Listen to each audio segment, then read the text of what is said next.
월요일 윈TV 미주 한 뉴스입니다. 3월 31일에 마감되는 급여보호 프로그램 PPP 신청을 2달 더 연장하는 법안이 지난 11일 발의됐습니다. 이어서 연방하원은 다음 주 중 본의회에서 표결에 붙여 법안을 별 무리 없이 통과시킬 것으로 예상됩니다. 이것은 기존의 PPP 신청 마감 시한이 다가오는데 아직 신청을 하지 못한 기업들에게는 희소식입니다. 이 연장안은 공화당 영킴 의원과 민주당 캐롤린 보르도 의원이 공동 발의했으며 중소기업청, SBA에 처리하는 기간을 30일 늘린 것입니다. 메릴랜드주 민주당 벤 카딘 상원의원은 경제적으로 가장 취약한 중소기업들이 3월 31일을 넘어서도 도움을 필요로 할 것이 분명하기 때문에 이 연장안이 통과돼야 한다고 언급했습니다. 보건당국이 양로원에 대한 방역 지침을 완화하고 실내 방문을 다시 허용했습니다. 하지만 해당 양로원의 백신 접종이 70% 미만이고 거주 지역의 코로나 확진율이 10%가 넘을 경우는 예외적으로 허용되지 않습니다. 양로원을 방문하는 사람들은 백신 접종이나 코로나 테스트를 하지 않아도 됩니다. 하지만 마스크를 착용하고 사회적 거리 두기는 지켜야 합니다.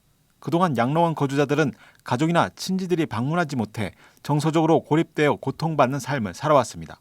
이번 양로원 개방 조치는 이들의 건강이 악화되는 사례가 많아지고 알츠하이머 환자들의 사망률이 증가하는 등 외로움과 고립감이 이들의 건강에 악영향을 미쳤다는 판단하에 이루어진 조치입니다. 1조 9천억 달러 규모의 3차 경기 부양안의 시행에 따라 1,400달러 개인 현금 지원금 지급이 시작됐습니다. 제니 이엘런 재무장관은 미국민의 85%인 1억 7,500만 가구가 개인 1,400달러, 부부 2,800달러, 4인 가정 5,600달러씩 현금 지급을 받기 시작했으며 바이든 행정부가 코로나 사태와 경제난 해결에 본격 돌입했다고 밝혔습니다. IRS는 공식 입금일이 3월 17일이어서 금융기관에 따라 은행 계좌 입금 시기가 달라 지연될 수 있다고 말합니다. JP 모건, 체이스, 웰스파고 등 일부 은행들은 공식 입금일인 17일이 지나야 은행 계좌에 1,400달러씩 입금되고 인출할 수 있다고 밝혔습니다.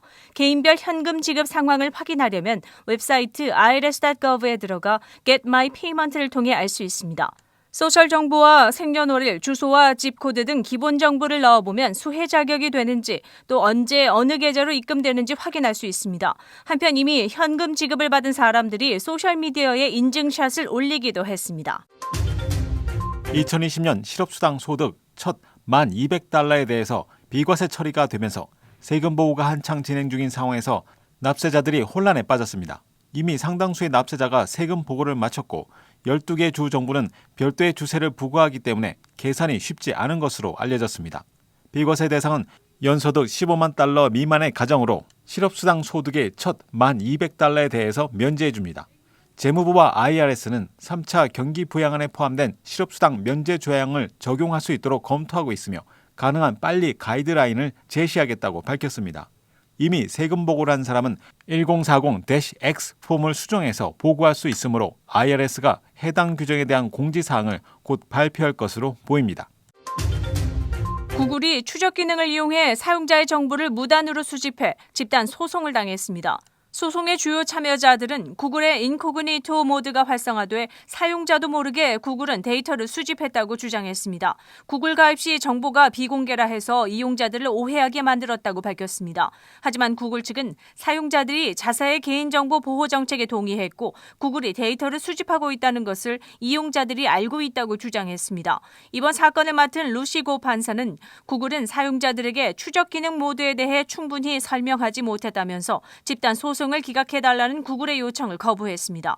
이번 소송으로 구글이 이용자들에 대해 비밀리에 하는 일들을 더 확실하게 명시하게 될 것으로 보입니다. 나아가 다른 기업들도 고객의 중요한 정보를 수집하고 영업활동에 사용하는 것을 방지할 수 있게 될 것으로 보입니다.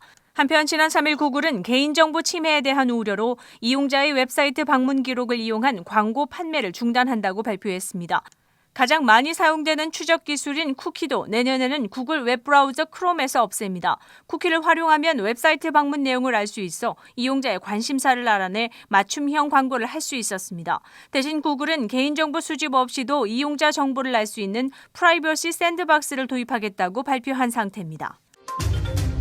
제약회사 일라일릴리사는 자사가 실험 중인 약이 알츠하이머 환자의 인지력 저하를 낮추는 데 효과가 있다고 발표했습니다.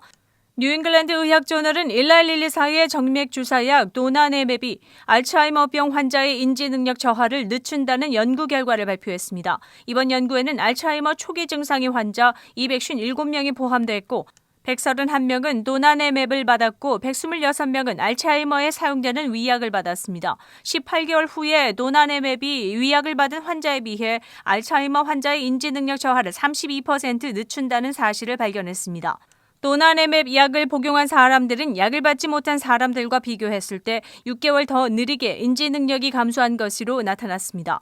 그동안 알츠하이머 초기 단계에서 인지력 저하를 늦추기 위한 많은 연구들이 있어 왔습니다. 전문가들은 이번 연구 결과가 알츠하이머 치료를 위한 중요한 발걸음이 될 것으로 보고 있습니다.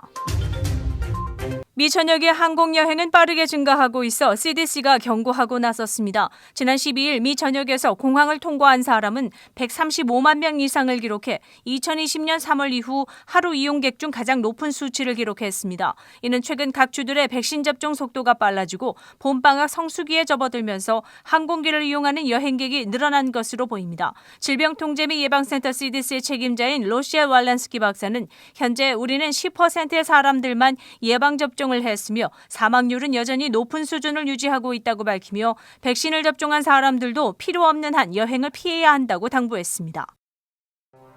3월 15일 월요일 코로나19 현황입니다.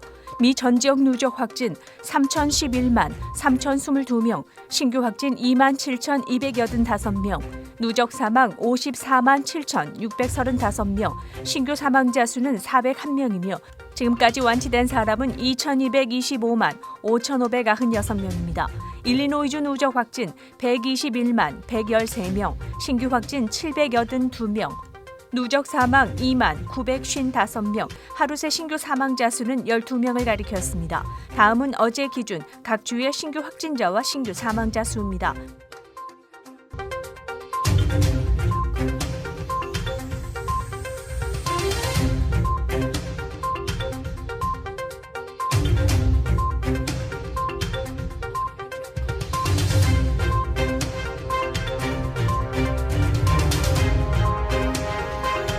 코로나19 데이터 관련 자세한 내용은 시카고 토탈닷컴을 통해 다시 볼 수 있습니다.